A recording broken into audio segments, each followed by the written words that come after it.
Welcome to ManchTalk. I'm Tammy Simmons. And I'm Carla Garrick. And this is new for me. After a week of trying to figure out how to make Zoom work so that you could see both Carla and myself at the same time, we finally, with the help of the wonderful, handsome Dan, got it fixed today. And we are going to do our best at bringing you at least one show a week. Who knows, maybe if something pressing happens, we could do more. We can't Facebook Live this because we can't do both at the same time, but we will be posting this on the Facebook page as soon as it's done rendering when we're done. So jumping right in, the last time Carla and I taped, I think we said, oh, we don't want to talk about COVID-19 or something like that. Now there's no way to avoid really talking about it. We're obviously in 2 weeks' time, so much has changed. We went from the restaurants and bars being closed down, which is a real hit to the restaurant and bar industry in New Hampshire. I felt really, really bad because it happened the day before St. Patrick's Day. Then we went on to, lots of stay-at-home warnings and all that type of stuff. And then just last week, Governor Sununu issuing the all non-essential businesses be closed. And it is a challenge to balance keeping people from getting this virus with the economic impacts. And I find myself really struggling. I'm not on one side or the other. I take the virus very seriously. I do think it is worse than the flu. I don't think this is something to take lightly. I don't want to get it. I don't think I'm at risk, but I've been reading more and more stories about younger people who've gotten it, people who are relaying stories about other people who have become very ill. It's just not something I think I'm ready to just brush off as, oh no, it's just media hype. I do think the media is hyping. Well, I agree with that, right? So let's assume for the sake of argument, this is a serious situation. Yep. I think undoubtedly that's the case. The question though, however, becomes, even in a situation like that, what liberties or rights do you give up? And, what rights does the governor or the president have to do with free people? So I read a really compelling take on this, which I really liked, and I wanted to talk to you about. And that was, the way rights work is a right is something that as a solution to violate, you should take off the table. So your right to keep and bear arms means that no one can take that right away. Now, that's not how it currently works anymore, but that's how it's supposed to work. So the right, our First Amendment, which everyone thinks about as a free speech right, but it's also the right to assemble, it's the right to religion. I mean, one of the interesting things in Governor Sununu's order was it also said churches have to close down. And so, these are actual 100% violations of our constitutional rights. So I've been really interested in looking at, at this from a perspective of, hey, if I was governor, it's really easy to sit here and to be like, well, I don't like the way you're doing things, sir. So I've been thinking about, hey, if I was governor, like, how would I approach this? Right. And I think, to Chris's credit, I actually think he's done a pretty good job. The only difference all things considered, right? Is I would have made everything that he is doing an advisory. I think it is the role of the government to try and give us as much good information as possible. But if you're someone like me who believes that we do actually have fundamental rights and that the government does not own me, then the government cannot, short of martial law, in which case that is an entirely different scenario and something that, is worthy of exploring down the line, they don't actually have the right to tell you where you can and can't go. Right. They also, if you look at, I jokingly posted this yesterday, I'm redoing like famous quotes from literary works, right? And there's that famous quote from Animal Farm written by George Orwell in the 40s, talking about, sort of totalitarianism and authoritarianism and all of that, right? And the quote was always, all animals are equal. Some animals are just more equal than others. Right. And the background to that, of course, was that, they had this farm and everyone was equal. And then the power mad control freak in this case, they were little piggies, start carrying whips, and then eventually they say, we're all equal, but we're more equal than you. So my remake of that was, some animals are essential. All animals are essential. Some animals are more essential than others. Right. Now, I don't, I mean that bitingly, because I think that there is a problem if we look at the role of the state, and if the state is willing to say to people, you're essential and you're not essential. And I think Sununu, to his credit, has made that list broad and long and as easy as possible for businesses to try and do. But I'm a lady and I talk to my lady friends and everyone is going, what about my nails? What about my hair? And I understand that those are, first world problems, but they're legit. So this is something that I don't claim to have the answer on, because prior to this new order closing non-essential businesses, the woman who I go to for my pedicures was starting to scale back, and she was really struggling with what to do. Should she continue working? Because obviously she needs an income. People don't go to work just for fun. And she was, not really sure what to do because she's self-employed. She had limited things. So I wonder if part of the declaration that, non-essential businesses are closed has something to do with the ability for self-employed people, or people, say you work for a company. I'm going to use where I work. We weren't really closed, and we're definitely not essential in my view. We make window treatments. I don't think anybody's drapery is essential. But what if you work for an employer who just will not close, and you're kind of forced? I mean, nobody's forced. You can choose to stay home, but you're still not probably eligible for unemployment if you, of your own free will, just stop going to work. So there was that weird thing that I wonder if part of it wasn't to trigger the ability for people to get unemployment. I don't know if that's the case or not, but in the back of my brain, I think it may have. Now, on a similar note, which I found was interesting, when they closed the restaurants, I was talking with Keith Murphy, because Dan and I make it our point, and everybody who's watching this should make it a point to, if you can, if you're not struggling financially, to support your local businesses, get takeout. Even if it's once a week. We make it a point of getting Murphy's once a week. We try to go to Casey's Rib Shack. We're trying to support the little local restaurants that we love that are struggling. And Keith and I were talking about his insurance, and he has insurance to cover all sorts of reasons why his business would have to close. Being shut down by the government, it wasn't one of them. So that kind of stinks too, because you're paying this insurance to cover your loss of, I mean, you might be able to make an act of God argument that it's force majeure, but that's excluded usually as well. That's what he said. He goes, how is a virus not an act of God?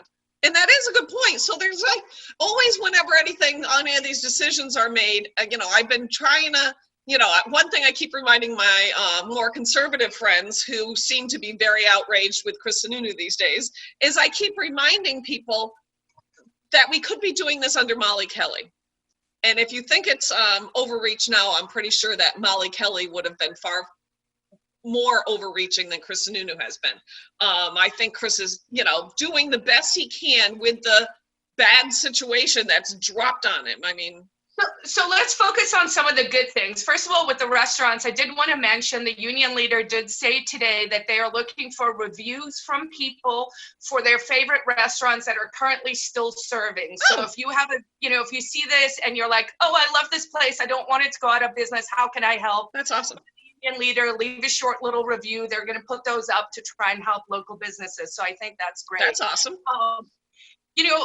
Another positive for me, quite frankly, is this distance learning. I realize and appreciate that this is going to be tough. It's a tough, steep learning curve. Yep. But some of the positives that I saw, first of all, this week, Chris Sununu did say, we are not going to do any of the standardized federal testing. I think that is a plus and a positive. I think the more people look at this situation and say, what do we not need the federal government for? Right. And I think the answers become more and more clear, as little as possible.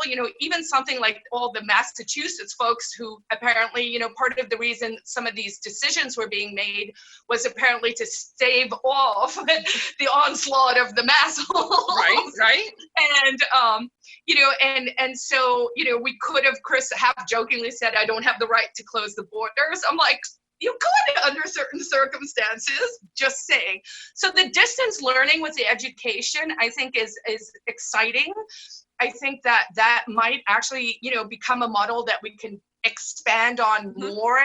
I think that, for some families, and I've heard from, I have a lot of friends who homeschool, so for them that was an adjustment. I also have a lot of friends where the mothers are the professionals. They love going to work. They don't want to be at home 24/7. It's hard for them. And, and that's the thing that we have to realize. Everyone is different. I was on an airplane flying back from somewhere, in the past 6 months, maybe from Mexico, I think. And I was standing at the loo at the back of the airplane, and I was looking down the cabin, and everyone had a camera, the TV on the back of their seats. There was not one person on that airplane that was watching the same thing. Right. That is how different and unique we as individuals are. And so there's one size fits all solution that we're also seeing applied to this crisis is actually wrong. My perspective is less government will give us better solutions, right? True. So as we look at, the real virus here is the social media, quite frankly, right? But, we are seeing that the information is coming out and people are adapting their decisions and their risk for appetite and exploring different ways. And some people are saying herd immunity, but that should be how it would work in a free society. We would collect as much information. And then if our view of the world is correct, meaning that we can get some kind of, a beautiful sort of pattern out of the chaos of all these little people making decisions, then we're going to make the right decision. And so that's how we should have approached this. Instead of saying there's this one solution, we should say, hey, everyone needs to figure out for themselves what their risk appetite is. And a lot of businesses, in the end, if no one was going to the businesses because you personally decided you were risk averse, and you're like, I'm just not going to go to, I don't know, the Manchester Republican meeting this month, right? Then people would, the businesses would decide based on the way people are reacting. So once again, I just wish we had done it from an advisory perspective. I am going to say this. So when they first closed the restaurants, which was the day before St. Patrick's Day, Massachusetts had already closed theirs. And I was, like I said, I've been struggling, trying to balance my perspective on this. And I did, if we're honest and upfront. Now, granted, maybe we didn't have enough information to make this decision on our own, but some of this happened very quickly. I don't think none of us were taking this virus super seriously before March. Not really. We were saying, there's going to be this virus, all this stuff. Come March, we started getting more information, and they started setting up, the testing stuff. But here it was the day before St. Patrick's Day, which we all know is when an insane amount of people flock to restaurants and bars to drink themselves silly in the name of Irish, which, okay, fine. Nobody I know, even the restaurateurs that I know are responsible, was doing anything to tamper that, to say, I don't want 300 people crammed into my restaurant. I'd like to stay safe and have only 50 people. Nobody was doing that because we really weren't taking it seriously. So there's part of me. We, though. No, the collective we. I'm not saying you and I. I'm saying there wasn't a single restaurant owner who was, prior to this shutdown, doing anything to reduce the risk in their restaurants. Now, I have friends that were in Florida recently on vacation, and they said down there, all of the restaurants had no seating at certain tables so that nobody was sitting close to each other. So there, maybe every other table. But there wasn't anybody in New Hampshire doing that, because I do think our natural tendency in the climate, in the society we actually live in pre-COVID-19, is a capitalist one. We all want to make money. And there's nothing wrong with that. But I think sometimes our nothing desire was suggested. Like, I feel like had the governor maybe gone and said, okay, these are the best practices that we see happening. Nobody would have done it for St. Patrick's Day. Yeah, Nobody would have. And all those people from Massachusetts would have flocked to Manchester, and I can guarantee the numbers. I looked up the numbers today on the city website. Instead of having this many people infected, we'd probably have more. I agree. There is no one size fits all at all. And I do wish we were making more of these decisions on our own. I know for myself, I probably could have continued working. It seemed wrong to me. If we're saying non-essential businesses should stay home, and the emphasis really is on the stay home, do I really need to go in and do office manager tasks for a place that does drapery? If I'm not willing to stay home and, bite the bullet like everybody else, then I don't know that anybody else is. So that's part of the reason why I encouraged our company to close for the duration till May 4th or whatever it is. Those who are watching, if you are unemployed, if you're self-employed and not working, all these different scenarios, everybody's now part-time, full-time, pretty much everybody's eligible for unemployment insurance. Where this money's coming from, I have no idea. I'm not going to worry about that in the month of April.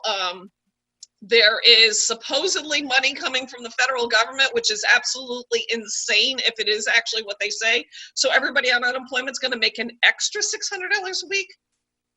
That's insane. Just to be frank, from a purely economic standpoint, on a federal level, if we're talking about the $2.3 trillion right. stimulus package that has now been passed. What I find interesting about this package this time, so I've been in America for almost 25 years now, I guess. Came in 96, right? So 23. And so I went through the 2000 crash, .com crash. Yep. 10 years later, 2008-ish, went through that crash. Now we're going through this crash, right? So you can keep stimulating money, right? But what we're seeing now here, in my opinion, in any event, is this. So last time they bailed out the banks, they bailed out Wall Street, and they didn't bail out Main Street. And Main Street was very angry. We saw Occupy, we saw the Tea Party, we saw all of that, right? Then we saw the government's reaction to that, and now that's getting bigger. So this time they were like, ooh, we can't just bail out Wall Street because Main Street's getting a little feisty. So yes, now we're going to get these checks, right? $1,200 stimulus to every person. I'll get $1,200. I think Dan will get $250 because he works for a living.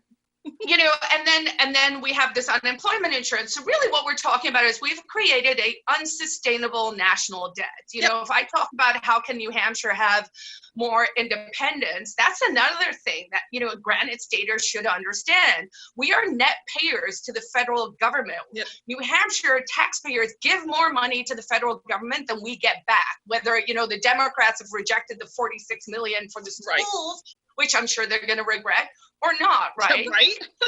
So now we put all this money, we give them money, we don't even get all that money back, and we're liable. The national debt per person is about $72,000 at this stage. So, when you're paying your bills at the end of the month, keep in mind this free money. Nothing's free. Yeah, I really am deeply, deeply troubled, and I hope I'm wrong.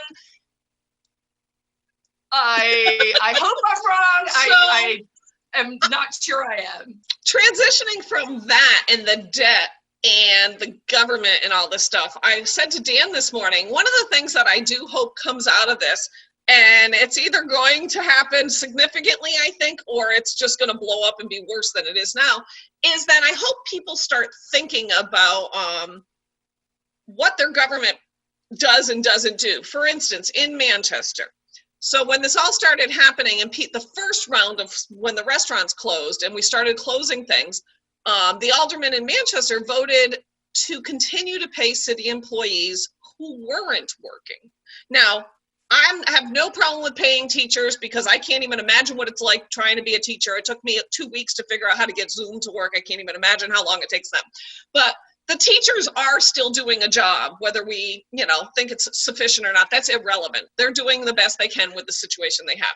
There are obviously people, picking up trash. There are jobs that are still happening. The libraries are closed. Trash. I know you are, but you know what I mean. They're still picking up your trash. They're doing trash collection, all that stuff. But if the libraries are closed, are we still paying all of that library staff? Because it's not that I want to deprive them of their livelihood, but all of us that are non-essential, because I'm sorry, a library is not essential, are home filing for unemployment. I really think government workers should be treated the same as the regular average Joe. And I also think now is the worst time, and I'm looking at you, Mayor Craig, to be suggesting that we increase our city budget by millions of dollars and increase people's property taxes. I mean, this is our property taxes are going up. I'm not paying my property taxes for every day that we're closed. Well, I mean, and I get that, like, the fire department still exists, the police department still exists, they're still picking up my trash. You notice that there are no sirens? Because nobody's calling. Because I swear half of our sirens were all for things that are nuisance calls and nothing major. But I look at this and I'm like, if our city budget is going to increase by like $3 million, and then the schools, they want to give the schools $4 million more. I don't know. I think right today, just like the rest of the people, I think now is when the city should be tightening their belts, cutting off all unneeded expenditures. If it means we give money to Girls Inc. normally, maybe we can't. Maybe we need to find a private solution to funding Girls Inc. I just don't think that asking people in 2020 to plan on paying more money in their mortgage payment every month, which means more rent every month, while they're on unemployment and unsure of when they're actually going to be able to go back to work and how we're ever going to survive all this financially, now is the worst time for government to say, hey, but we think we should spend $7 or $8 more million a year. That blows my mind. But what they're saying, right? So I would encourage people to just, sort of pay attention and sort of look for the cognitive dissonance, look for sort of the do as I say, but not as I do opportunities. So one of the things we keep hearing, right, is this idea of, we're all in this together, and we must all sacrifice. But some of us are in it together more. But we're back to the original quote that we started with, right? So people are telling us to sacrifice, but they are unwilling to do it themselves. Right. Not only is our property taxes going up, there is a secret teacher's contract that was negotiated over the weekend that is being ratified tonight at an emergency city meeting. Where there's no public input. Years where there was no contracts. There's no place for public input. The fine print on this, I printed it out, is so fine that I can't see it. The one thing I could read was that, how you always hear that the poor teachers have to spend their own money on school supplies? Yes. Did you know that they actually get $600 a year per teacher for school supplies? It used to be $500. It went up by $100. Right. So every time from now on, do as you say, not as you do. You hear someone like, oh, I can't afford school supplies. $600? That's a lot of stuff. Like unlimited, no one's checking what you're buying. That's a lot of money. So I'm not going to buy that anymore. So the liquor stores, one of the things I've heard a lot is, we have to make these sacrifices, and if it saves only one life, right, which is a nonsense statement. I mean, but let's not even get into that. The liquor stores, if we want to save only one life, close down the liquor stores. Alcohol is really bad for you. Let's bring back prohibition. I'm being sarcastic. Don't close liquor stores. I'm being sarcastic, but you understand what I'm saying. Like we're doing all these things and we're causing an economic crash because we don't really know what's going on, and then we're pretending it's for the safety of people. But we have all these unsafe things in the world that we've already sort of internalized, that we're willing to live with these risks. So I understand we're trying to do that with this new scary thing.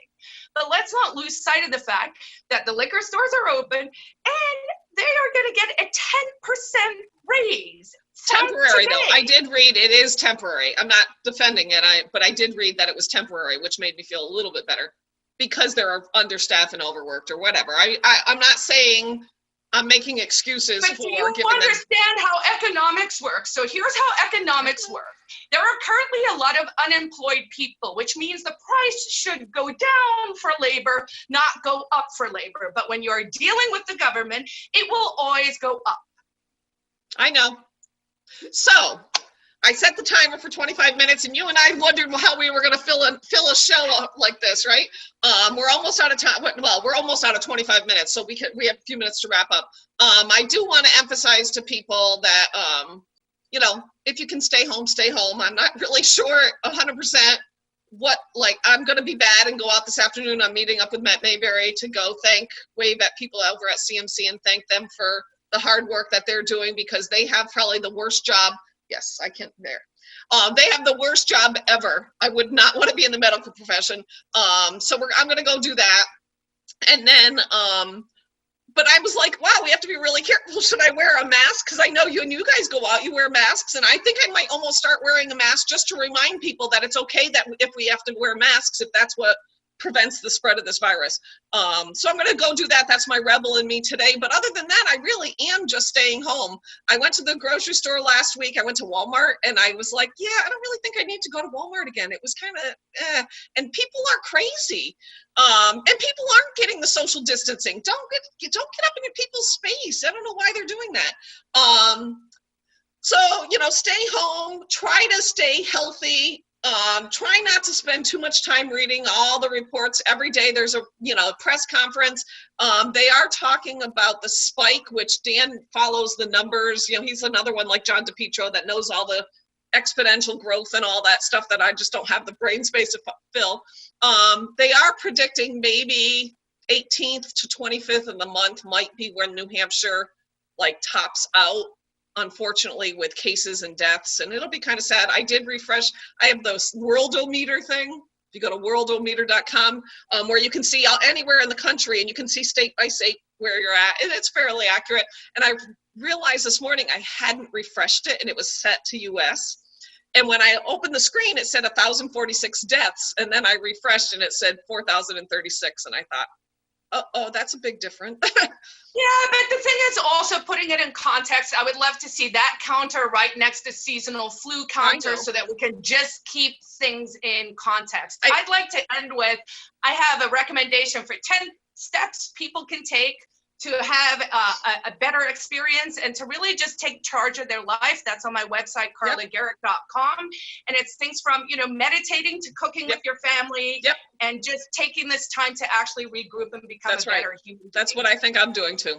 So we will be back maybe between now and next week, but this will be playing on our TV show, and I'll post it on Facebook later on today after I'm done being a rebel with Matt Mayberry. Please, by all means, stay safe, stay healthy. Try not to let stress get the best of you, because we will get through this, and somehow or another, we will all survive. That's all I got. Bye. Guys.